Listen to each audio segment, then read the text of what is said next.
लीजिए सुनिए बंकिम चंद्र चटर्जी के लिखे उपन्यास आनंद मठ के पहले खंड के 12वें परिच्छेद को मेरी यानी समीर गोस्वामी की आवाज में।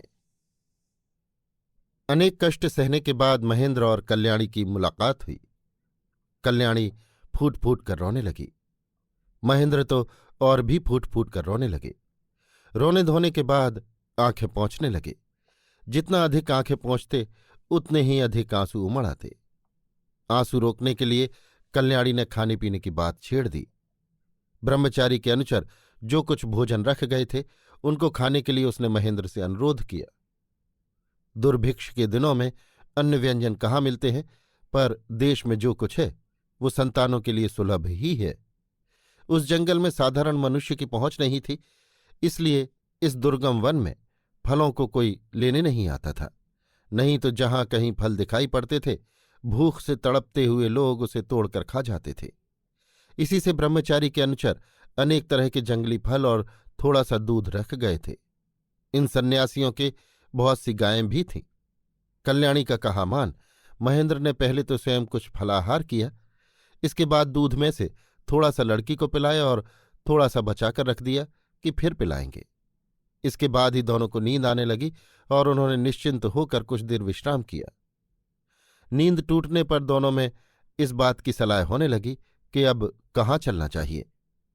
कल्याणी ने कहा, विपद की बात सोचकर ही घर छोड़कर बाहर निकले थे, पर अब देखती हूं कि घर से तो बाहर विपद बहुत है, तब चलो घर ही लौट चलें। महेंद्र का भी यही अभिप्राय था। वे चाहते थे कि कल्याणी को घर पर रख किसी को उसकी देखरेख के लिए ठीक कर चलाऊं और इस परम रमणीक अलौकिक पुनीत मातृ सेवा में लग जाऊं। इसलिए वे झट राजी हो गए। इस तरह दोनों व्यक्ति पूरी तरह विश्राम कर कन्या को गोद में ले पदचिन्ह ग्राम की ओर चले। पर उस अगम वन से पदचिन्ह जाने का रास्ता उन्हें नहीं मिला। उन्होंने सोचा था कि जंगल से बाहर निकलते ही रास्ता मिल जाएगा, पर यहां तो बाहर निकलने का ही रास्ता न मिला। वे बड़ी देर तक जंगल के भीतर भटकते रहे, फिर कर उसी मठ में लौट आए थे। कहीं से रास्ता दिखाई नहीं देता था। सामने ही एक वैष्णवों का बाना पहने हुए ब्रह्मचारी खड़े हंस रहे थे। उन्हें देख महेंद्र ने झुंझला कर कहा, बाबा जी हंसते क्यों हो? बाबा जी, तुम लोग इस वन में कैसे आए? महेंद्र, चाहे जैसे आए पर आ गए हैं। बाबा जी, फिर बाहर क्यों नहीं निकल पाते? इतना कह वे फिर हंसने लगे। महेंद्र फिर झल्ला उठे, बोले, बड़े हंसने वाले बने हो, पर क्या तुम स्वयं बाहर निकल सकते हो? वैष्णव बाबा ने कहा, हाँ हाँ, मेरे साथ आओ, मैं तुम्हें अभी रास्ता दिखाई देता हूं। तुम दोनों अवश्य ही किसी सन्यासी या ब्रह्मचारी के साथ यहां आए हो, नहीं तो इस मठ में आने जाने का रास्ता और किसी को नहीं मालूम है। ये सुनकर महेंद्र ने पूछा, तो क्या आप भी संतान हैं? वैष्णव ने कहा, हाँ, मैं भी संतान ही हूं। आओ मेरे साथ साथ चले आओ, मैं तुम लोगों को रास्ता दिखाने के लिए ही यहां खड़ा हूं। महेंद्र, आपका नाम क्या है? वैष्णव, धीरानंद गोस्वामी।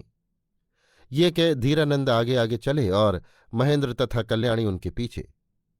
बड़े टेढ़े रास्ते से उन्हें जंगल से बाहर निकालकर धीरानंद फिर उसी वन में चले आए।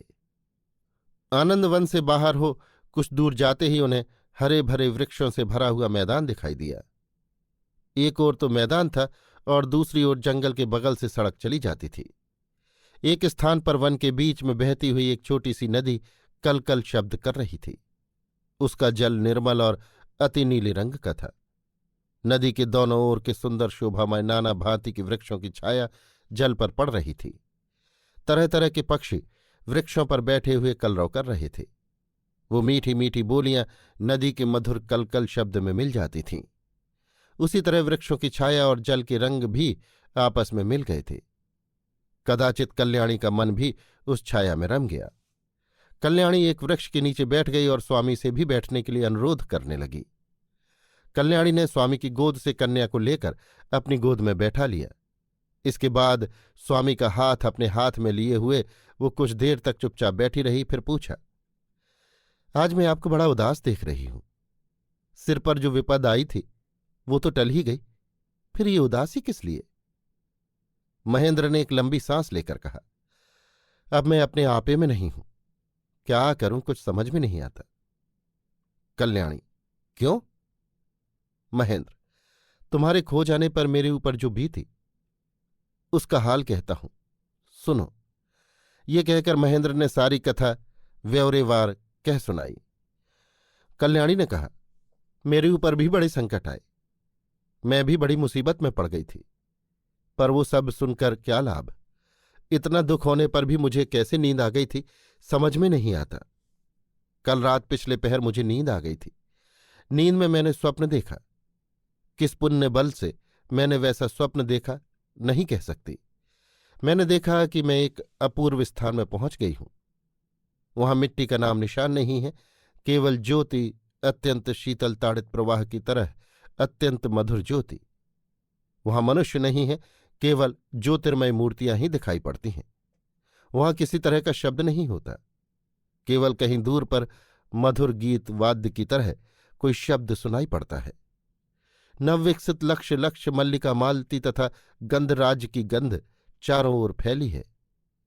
वहां सबसे ऊपर सबसे दर्शनीय स्थान में न जाने कौन बैठा है, मानो नील पर्वत अग्नि के समान भीतर ही भीतर मंद मंद जल रहा हो। उनके सिर पर बड़ा भारी दीप्तमान किरीट शोभा पा रहा है। उनके 4 हाथ हैं और उनके दोनों तरफ कौन थी मैं नहीं पहचान सकी। कदाचित वे स्त्री मूर्तियां थीं, किंतु उनमें इतना रूप, इतनी ज्योति, इतना सौरभ था कि मैं तो उनकी ओर देखते ही वेहलासी हो गई और अच्छी तरह आंखें लगाकर न देख सकी और न पहचान सकी कि ये कौन है। उन्हीं चतुर्भुज देवता के पास एक और स्त्री मूर्ति थी, वो भी ज्योत से जगमगा रही थी, पर चारों ओर मेघ छा रहे थे, इसलिए ज्योति अच्छी तरह फूटकर बाहर नहीं निकल रही थी, धुंधली दिखाई दे रही थी। इससे मालूम होता था कि वो कुछ खिन्न सी हो रही हैं। मुझे ऐसा मालूम पड़ा मानो कोई अत्यंत रूपवती स्त्री मार्मिक वेदना के कारण रो रही है।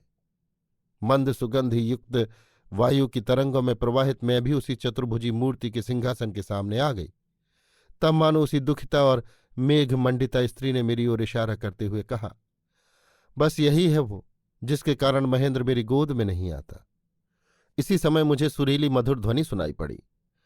उस चतुर्भुज ने मानो मुझसे कहा, तुम स्वामी को छोड़कर मेरे पास चली आओ। यही तुम लोगों की मां है। तुम्हारा स्वामी इनकी सेवा में लगने वाला है। यदि तुम अपने स्वामी के पास रहोगी तो वो इनकी सेवा न कर सकेगा। तुम चली आओ। मैं रो पड़ी और बोली कि स्वामी को छोड़कर कैसे आऊं। एक बार फिर वही मधुर ध्वनि सुनाई पड़ी कि मैं ही स्वामी, मैं ही माता, मैं ही पिता, मैं ही पुत्र और मैं ही कन्या हूं। तुम मेरे निकट आ जाओ। इस पर मैंने क्या उत्तर दिया याद नहीं है, क्योंकि इसके बाद ही मेरी नींद टूट गई। ये कहकर कल्याणी चुप हो गई। महेंद्र भी विस्मय और भय से चुप हो रहे। पेड़ के ऊपर दहियल नामक पक्षी बोल उठा। पपीहा पी कहाँ के शोर से आसमान गुंजाने लगा। कोयल की कूक 10 दिशाओं में गूंज गई। भृंगराज अपने सुरीले कंठ से कानन को प्रतिध्वनित करने लगे। सामने नदी कलकल शब्द कर रही थी। हवा जंगली फूलों की भीनी भीनी सुगंध में सराबोर थी। बीच में कहीं कहीं नदी के जल में सूर्य की किरणें झलमला रही थीं। कहीं ताड़ के पत्तों का मृदु मधुर मरमर शब्द हो रहा था। दूर पर नीले रंग की पर्वत श्रेणी दिखाई दे रही थी। इन सब सौंदर्य का आनंद लेते हुए दोनों बड़ी देर तक चुपचाप बैठे रहे। इसके बाद कल्याणी ने पूछा, क्या सोच रहे हो? महेंद्र, यही कि क्या करूं। स्वप्न केवल निर्भाषिका मात्र है। ये आप ही मन में उत्पन्न होता है और आप ही लय हो जाता है। वो और कुछ नहीं, जीवन का जल बिंब मात्र है। चलो घर चलें। कल्याणी, देवता तुम्हें जहां जाने को कहें वहीं जाओ। ये कहकर कल्याणी ने कन्या को स्वामी की गोद में दे दिया। महेंद्र ने कन्या को गोद में लेकर पूछा, और तुम कहाँ जाओगी? कल्याणी ने दोनों हाथों से आंखें मूंद सिर थाम कर कहा, मुझे भी देवता जहां जाने को कहेंगे वहीं चली जाऊंगी। महेंद्र चौंक कर बोले, वो जगह कहाँ है? वहां किस तरह जाओगी? कल्याणी ने स्वामी को जहर की डिबिया दिखला दी। महेंद्र ने विस्मित होकर पूछा, क्या तुम जहर खाओगी? खाने का विचार कर चुकी थी, परंतु इतना कहकर कल्याणी कुछ सोचने लगी। महेंद्र उसके मुंह की ओर ताकते रह गए। उन्हें एक एक पल वर्ष मालूम पड़ने लगा। कल्याणी ने पूरी बात नहीं कही। ये देख महेंद्र ने पूछा, तुम क्या कह रही थी, कहो ना। कल्याणी, खाने का इरादा कर चुकी थी, पर तुम्हें और सुकुमारी को छोड़कर बैकुंठ में भी जाने की मेरी इच्छा नहीं होती। मुझसे मरा न जाएगा। ये कह कल्याणी ने विष की डिबिया जमीन पर रख दी। फिर दोनों व्यक्ति भूत और भविष्य के संबंध में बातें करने लगे। ध्यान बट गया। लड़की ने खेलते खेलते विष की डिबिया उठा ली। दोनों में से किसी ने न देखा। सुकुमारी ने उस डिबिया को कोई उम्दा खिलौना समझा। उसने एक बार उसे बाएं हाथ से पकड़कर दाहिने हाथ से जोर से दबाया। इसके बाद दोनों हाथों से उसे खोलने की चेष्टा करने लगी। अंत में डिबिया खुल गई और विष की गोली नीचे गिर पड़ी। गोली उसके पिता के कपड़े पर गिरी थी। उसे देखकर सुकुमारी ने सोचा कि ये कोई और भी अच्छा खिलौना है। डिबिया छोड़कर उसने गोली की ओर हाथ बढ़ाया और उसे झटपट उठा लिया। गोली उठाकर उसने मुंह में डाल ली। क्या खाया, हाय सर्वनाश हुआ। ये कह कल्याणी ने झट उसके मुंह में उंगली डाल दी। दोनों ने देखा कि विष की डिबिया खाली पड़ी है। इसे भी एक तरह का खेल समझकर सुकुमारी अपनी नन्ही नन्ही दतुलियां निकाल अपनी मां की ओर देखकर हंसने लगी। इतने में विष की गोली जो कसैली मालूम पड़ी तो सुकुमारी ने झट मुंह बा दिया और कल्याणी ने गोली उसके मुंह से बाहर निकालकर फेंक दी। बालिका रोने लगी। गोली ज्यों की त्यों जमीन में पड़ी रही।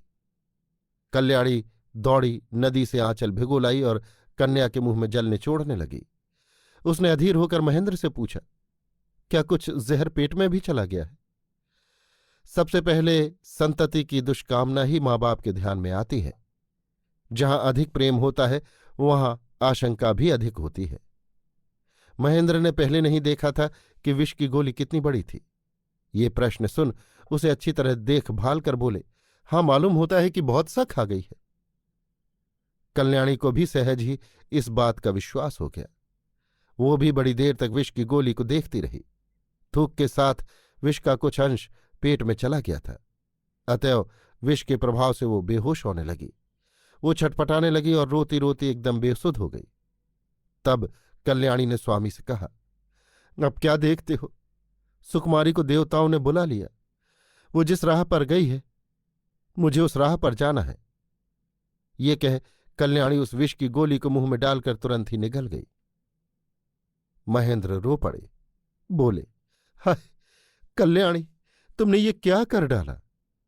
कल्याणी ने कुछ उत्तर नहीं दिया। स्वामी के पैरों की धूल माथे चढ़ाकर बोली, स्वामी अब बातें करना व्यर्थ है, मैं तो चली।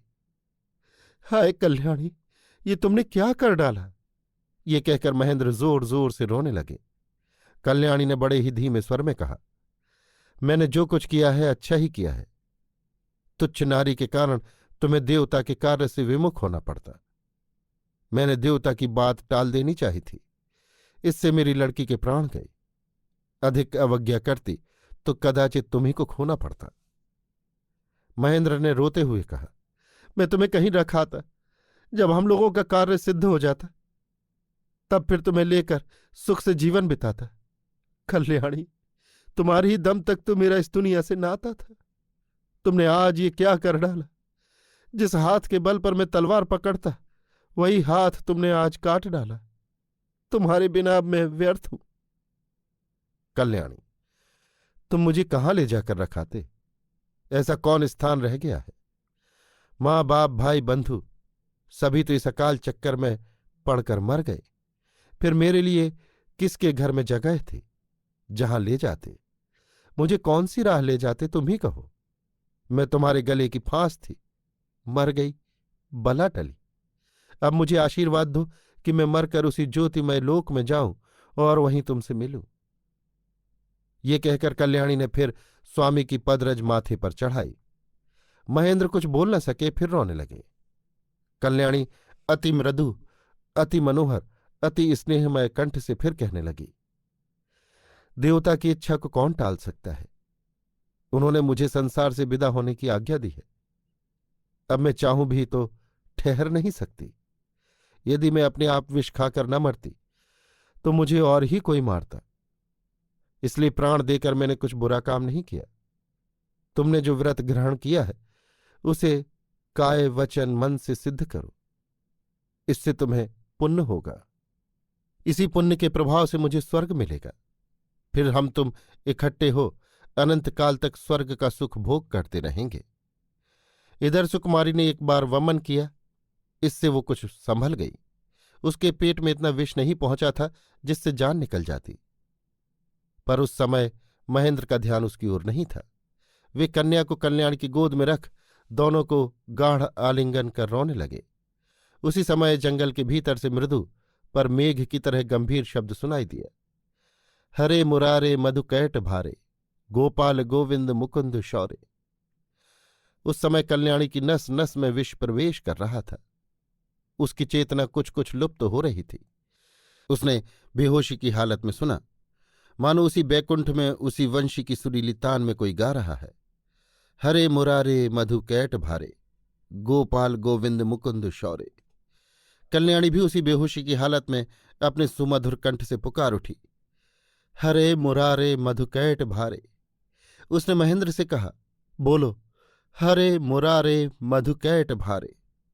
जंगल से आते हुए उस मधुर स्वर तथा कल्याणी के मुंह से निकले हुए मधुर स्वर से विमुग्ध हो ईश्वर की सहायता में विश्वास कर कातरचित्त महेंद्र भी कह उठे, हरे मुरारे मधुकैट भारे। फिर तो चारों ओर से यही ध्वनि उठने लगी, हरे मुरारे मधुकैट भारे। मानो पेड़ों पर बैठे पक्षी भी कहने लगे, हरे मुरारे मधुकैट भारे। नदी के कल कल नाद से भी मानो यही ध्वनि निकलने लगी, हरे मुरारे मधुकैट भारे।